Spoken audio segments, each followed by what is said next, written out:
Welcome back to Matchday Live. My name is Spellman. Very good evening to you all. Thank you for joining us full time here at the Etihad Stadium, and it has finished. Tottenham 3, Manchester City 2. The away fans are still in fine voice, and Mr. Ledley King and Joleon Scott are in the studio with me. Ledley, I'll come to you. You said 2-2. It was looking that way. I mean, you must be delighted.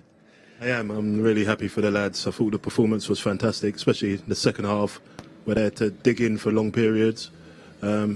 But always maintained a threat going forward, and that's so important, just to keep Man City honest with that threat and take the pressure off the defence at times, and managed to do that. And ultimately, as I said, when you have players like Son and Kane, and the way they can finish, you give yourself a chance. No, you said just before half-time, it was kind of, at half-time it was looking like Son was the man of the moment, but Harry Kane in that second half just kind of grabbed the game by the scruff of his neck, didn't he?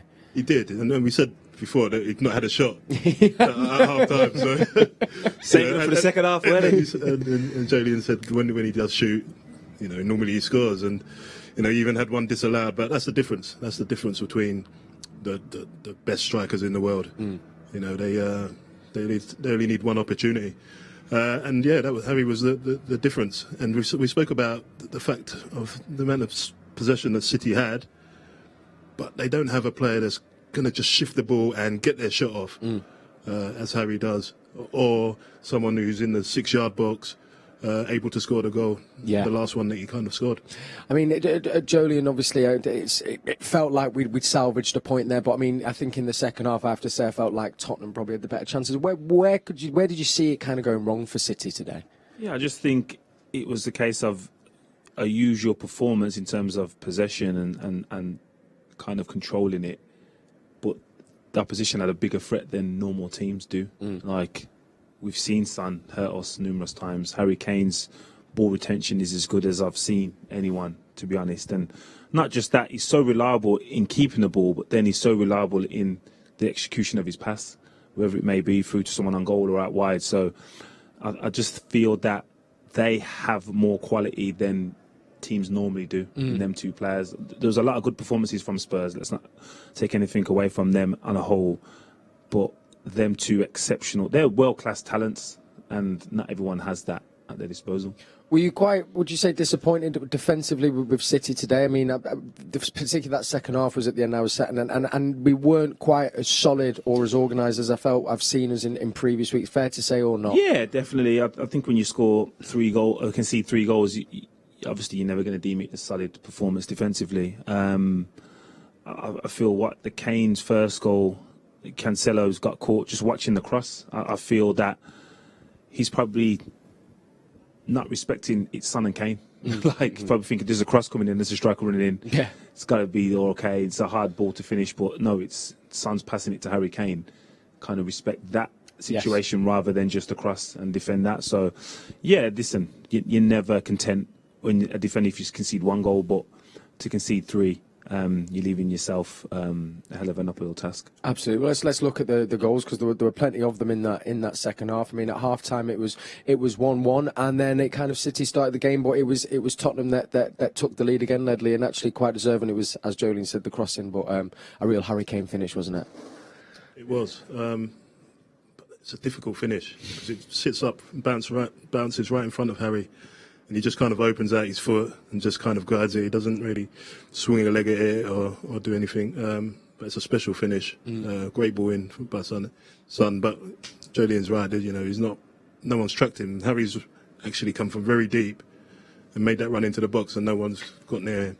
Yeah, I mean, and then there was before the kind of these last few, they actually had the ball in the back of the net before again to make it 3-1 Joleon, and trying to work out where the offside was, but it was Kane right at the start of the play, didn't it? I think it was actually. So then he was gaining an advantage by getting into the box. Yes, which again, he's slightly fortunate because forwards are told and taught to stay offside for as long as possible, and said it's probably not by design that we're catching him offside, but like you said, you cannot give Harry Kane 4 chances in front of your goal, because the likelihood is he will score. Yeah. And that was the case today.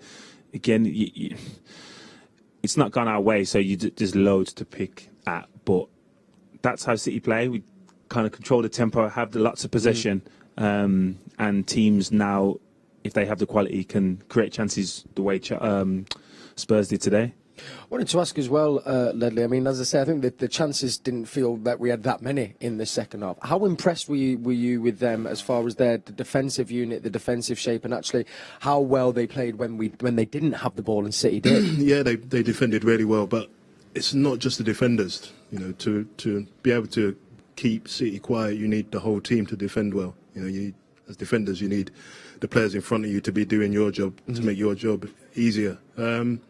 And I thought everyone done that throughout the team. I thought Romero was fantastic, alongside Dyer. Seemed to clean up everything that went into the box. So yeah, there was a lot of pluses in that performance, and a team that's really been struggling, to pick up wins, to come here is a real confidence booster. It's fantastic. And then of course it was a penalty that looked like Manchester City's lifeline. It was that the atmosphere in the stadium, it has to be said, was electric, and the fans were trying to galvanise them. And I mean, talk us through first of all the penalty that was given. It was a cross that came in from Bernardo. I think it's a fair decision. The outcome to the cross, but again, I think the cross has come from us being behind. I don't know if we attempt to cross that if it's 1-1 or comfortable. I just think we're in the box thinking we need to create a chance, so it's force of a cross. I think we got into that position numerous times throughout the game and set it back and done various other things where if you just force defenders to defend, that can happen. So again, the right decision for me, because his arm is slightly above his head, but in today's laws, it's deemed a penalty. It's deemed a penalty. I mean, and we wonder if we've got a penalty to take. Rest we said that was another frightening penalty from Riyad Mahrez, wasn't it? Yeah, ridiculous. Like, I don't know if there's anyone as composed as him. Just looks as composed as him. To be fair, he didn't look phased. As soon as the referee went over to the monitor, he literally walked up to the penalty spot to get himself ready and just focused, and that was it. He was no other outcome than hitting the net. And it's become to be expected, I think, with Tottenham games. When you think the game is done, it's never quite done, is it, in a City Tottenham fixture? And at 2-2, I think we were all very happy that we just, at least took the point and didn't lose. But went up the other end, Ledley, and that man again, and it was another great goal. Yeah, I think at that point, if you're a Tottenham fan or the manager, I'm sure he would have just taken the point there, because you're thinking that it's City that's going to be looking to create that one chance to win the game, and we're thinking that we probably have to hang on there. Yeah.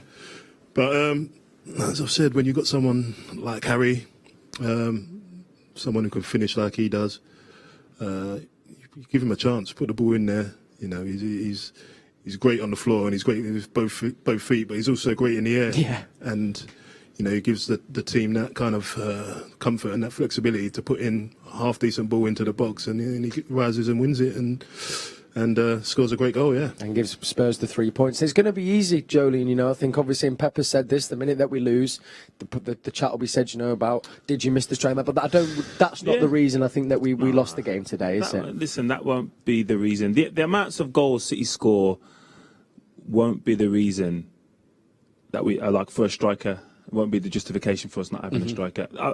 You could argue the types of goals that strikers score. I think Kane's disallowed goal, the strikers take that. He's back to goal. He's trying to just get a shot off.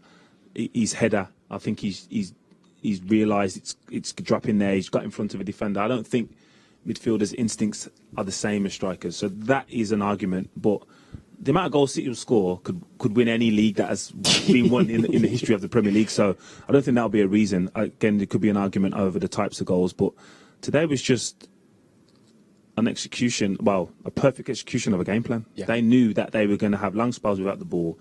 This is the way they was going to create opportunities, and they executed it. Before we kind of look ahead to what this means for both teams, as both kind of central defenders, and it rings true, the Diaz interview, I remember when he first signed, about how much he loves defending, doesn't want to concede. When you concede 3 goals like City have done today, what do you think then the defence will be doing come this week in training? Is it kind of maybe a meeting? Is it a go back to basics, or will there just be a chat, or do you just carry on as normal, do you think, Ledley? I think every manager's different. Obviously, I'm not sure how Pep kind of goes about the individual mistakes or errors in terms of the goals they concede. But me, I'd be looking at the goals, and you'll be looking to improve individuals, because I think at times, some of the City defenders, they don't defend. It's hard. It's difficult. No. They don't. I look at Cancelo, for the Harry goal. Yeah. And he's not thinking like a defender. As a defender. So that's a bit of coaching, but that's also making sure that he's aware tactically of his positioning and where he needs to be. So, listen, I'm sure most teams look at goals they concede, but maybe Pep's looking at how they got to these situations more than he's actually looking at the individual errors. I think it'll be that. I think it'll be looking at how it got to the situations of the cross, of the ball. I'm not sure which goal it was, but I think Kyle Walker gave the ball away, and then it panned to Pep on the bench, and you could see him actually describing that rather than the goal, the situation. So I think he sees prevention is better than cure, which is obviously ideal. But on some goals you concede, the best outcome is them crossing. Now this is our only way not to concede is defending the cross rather than stopping the cross. It might be the only way we stop this from going in is defending the cross. Yes, So it's understanding. Yeah, you could look back and stop every ball from going in the box, but no, that isn't reality. And like Ledley said, for whatever Cancelo does going forward, there are elements of his game which he doesn't recognise the defensive side as much as he would do offensive side, but the way Pep plays, he's not in a team to do that, and he's contributed so much going forward. You can't argue for him to be selected. Not at all. Tottenham came into this game, Ledley, of course, from that quite slightly bad run of form, 3 losses. Just one, how important is that going to be for them now? And then second of all, how can they use this as a springboard to take them into the back end of the season? Yeah, it's massive because, as I said, most people expected Tottenham to come here and get beat again, looking at the last couple of performances. So it's massive for the confidence. It's massive for them potentially finishing in the top 4. Yeah. And I believe the next game is Burnley away. And of course, now they go to Burnley away really believing that they can go there and get 3 points when, Burnley away is normally a tricky place to come. But when you come here and play the way they did, every game now they'll be looking at believing that they can go there and win. Absolutely. And for City, Joleon, and Pep has said this, he said, look, we're not going to go to the end of the season and win every single game. We're going to drop points. This is one of those games where we've done it. Is the reaction is now the most important thing. Of course, yeah. And like we're not trying to get carried away when we're winning 6 and 7. Let's not get carried away when we lose 1. You know what I mean? It's kind of like the reality is Spurs are a good team. They're fighting for the top 4. We haven't won today, and the outcome of the league, the Champions League and the FA Cup is still in our hands. So whatever stage of the season you're at, as long as that is the possibility, you're in control of your own destiny, you take it. Yeah, absolutely. Well, listen, gentlemen, we have not got long to go. Before that, though, we've got who's stats to bring you. Now, we've been giving you clues throughout the show to try and work out who this player is. We've had some great guesses. Initially, not too many correct ones. This was clue number 1. This player has scored 97 Premier League goals in his career. Clue number 2. I see it now because I didn't know the silhouette. Now I'm realising. I just thought that was a figurine. Former teammate of Joleon and Ledley. No, it's obvious, yeah. Now I've told you, it's obvious, Joleon. Now I can see it. Because you've got someone in your ear, we haven't got no one in our ear. Clue number 3 is best known for a infamous, unforgettable celebration when he played for City. Now, Joleon, do you use your guess? Yeah, I got it. What, my guess or our guess? No, go on, our guess. Oh, our guess. Emmanuel Adebayor. Emmanuel Adebayor. Initially, though, because I didn't get it on that second, I forgot that he came to Tottenham a little bit later on, didn't he, Ledley? Yeah, he did. He played under Harry and done really well. And Tim at the end, Tim as well, and a little bit AVB. But yeah, he had probably his best spell under Harry, and he was a top player, to be fair. Yeah, you will speak about him in training. Wow. He was a top player. Yeah, I've seen him get a few boys released, like young boys. He trained with the young boys a few times and getting released off the back of the performances. Tough to defend against as well in training at times, was he, Ledley? Yeah, he was. He was 6'4", great feet. Yeah. Could run as well. Like, Once he opened up his legs, he could run. Yeah. He was a nightmare to play against. Yeah, we saw the sprint speed here as well in that infamous celebration, didn't we? Well, listen, sadly, not the result that Manchester City wanted, but it does mean that Ledley's trip to Manchester is... Come back again. No, please come back for the Tottenham games, Ledley, because it's been a real pleasure to have you on the show. Thank you very much.